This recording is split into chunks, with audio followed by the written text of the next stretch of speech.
Hey everybody, welcome to another Warships replay, and following on from the last match in The Sims, here's one in the Iwaki. And if you've ever wondered what it looks like when a team just doesn't use their rudders to avoid torpedoes, this is about to show you. So I'm in a division with the guy that was playing me Wyoming in the last match that I talked right at the start of the game.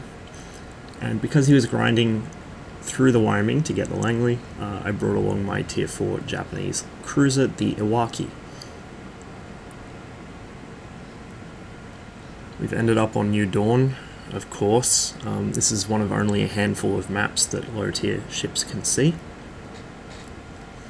And the matchmaker has actually spat out a pretty balanced match. 2 destroyers, 5 cruisers, 4 battleships, and a carrier to each team. Then again, I'm pretty sure this was during peak hours on the NA server, so that's why it spat out a good team. Particularly at these lower tiers where there's a lot more players for now. The high tiers are a bit barren. Once they start to fill out more, the matchmaking up there should improve. I start out by heading south. There's plenty of island cover around there, which will be useful for torpedo ambush, and it's just a part of the map I'm more familiar with. I usually don't go north unless I'm in a battleship. Occasionally I will go up there in a destroyer, but this thing is not quite a destroyer. It's a bit slower and it doesn't handle turns as well. If you watch matches in my destroyers, they tend to maintain speed through turns. The Iwaki just dumps it really quickly. It used to be a lot more agile, but when they reworked the ship handling, it kind of did cop a nerf, which is not entirely unfair because beforehand the Iwaki was just absolutely disgusting. Now it's still disgusting, but a bit less so. I get lit, only for a moment, but it's long enough to tell me that there's a destroyer nearby because I think those ships were a bit too far out to actually be the ones spotting me.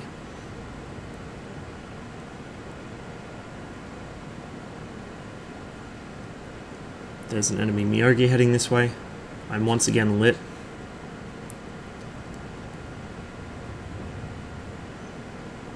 Of course, being a cruiser and being quite a bit larger than a destroyer, the Iwaki does get spotted from further out, I think about 11 kilometers or so. The enemy Kuma gets lit and begins firing at me. I return fire, but I wasn't really expecting much out of that. Now, one thing I've noticed is that when it comes to Citadel hitting these low-tier cruisers, the Kuma and the Phoenix and the Omaha in particular, you can't really do it so well with plunging fire. You have to get up close to do it. So from longer ranges, HE is a better option against them, and then once you get close, switch to AP to punch them through the belt. Problem solved, sir. I get a single hit there on the Wakataki, who turns around and runs, as I would in his situation.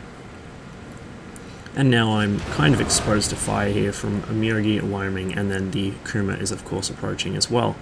Now the Kuma's inside my 10-kilometer torpedo range, and he is closing the distance fast. The Wakataki's torps miss there, but it seems the Kuma's following a pretty predictable course, and so I just snap off 6 torps in his general direction to see if he'll be dumb enough to drive into them. Now he is playing a Japanese cruiser, so he should know full well that I have torpedoes just like he does, and he should be expecting me to have launched them, as I fire some hideously inaccurate shots there. Concentrate fire. While my torps run, I refocus on the Wakataki, who is keeping me spotted and is also a threat with torpedoes of his own. Unfortunately, my lead is not so good, and I happen to blunder out around the point of this island into a lot of firepower, and you can see there's a Tenryu here as well. And an Izakaze, just for good measure. But the Kuma did indeed float right into my torpedoes, so I've just picked up a kill at the start of the match for no real effort. The rest of the torps don't look like they're going to hit anything, but I double back. Torpedoes to starboard. The enemy Izakaze and the Tenryu appear to have launched torps at me, as well as one there from the Wakataki, or maybe even from the Kuma before he died. The guy next to me gets killed, I don't know what he thought he was doing bringing a battleship down here, but in any case, I do finally find my mark on the walkie-talkie, who begins popping smoke. Now it looks like the Tenryu is going to pursue me around the point of the island here. And so after that wreck gets out of the way, I fire off a spread of torps in his direction, and then fire one off at the Wyoming, and begin to turn away. Now, the reason I waited for that wreck to sink fully before launching torpedoes is because wrecks will indeed eat them, and a lot of people don't seem to realise this and waste whole spreads of torps trying to fire past a sinking ship. It doesn't work. You have to wait for the ship to sink and then fire once it's gone down, or wait until you've gone around the wreck. Looks like those torps might actually tag the Wyoming, just one of them perhaps. Meanwhile, I begin putting some high explosive fire on these guys, and sure enough I do get a hit, but not on the Wyoming. I actually hit whatever was behind him. I'm not sure what.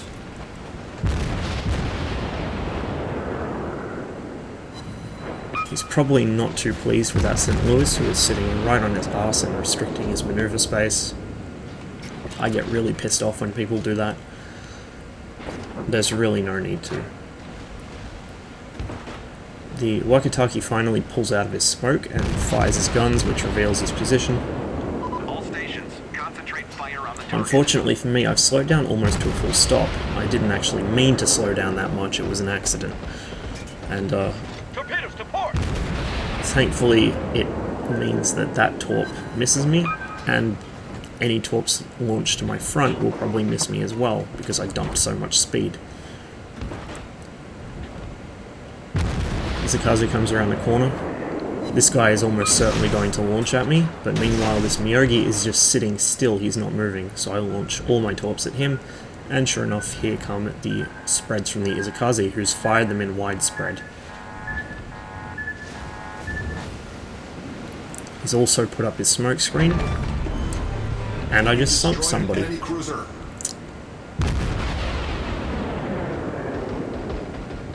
It was a St. Louis, so apparently that was what I hit with a torpedo earlier. And I picked up a liquidator reward for that too, which means he died mostly to flooding. The Izakazu launches more torpedoes at me, but I've cut my speed again, so he misses, and I'm able to weave between his three spreads as I sink him with my guns. His torps still haven't arrived at the Miyogi yet, but they should be there soon. He still hasn't started moving at all. He's sitting perfectly still, so almost certainly he will eat all of them. Or, not all of them, as the spread was a little wider than the length of his ship, but he did eat 3, which is about as many as you'd expect to hit at that range. I launch another 2 spreads at the Wyoming, who is also not stationary, but not moving very quickly. Again, you can see me waiting until I'm clear of the wreck to drop torps. And the Miyogi is missing a lot of hit points. He is repairing though.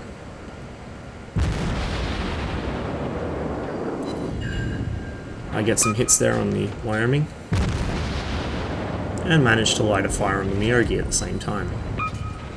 This guy is almost certainly dead now. I can burn him down before he can really do anything about it. And as you can see, he is still not moving. Pick up High Caliber and Confederate. This guy is going to burn to death. It looks like his damage control team is still on cooldown. And then my team should be able to deal with the other remaining battleship to the northeast. A few desperate last shots there from the Miyogi, but they're not very well aimed. And down he goes. Enemy battleship sunk. Just one more left, and my team should have this guy.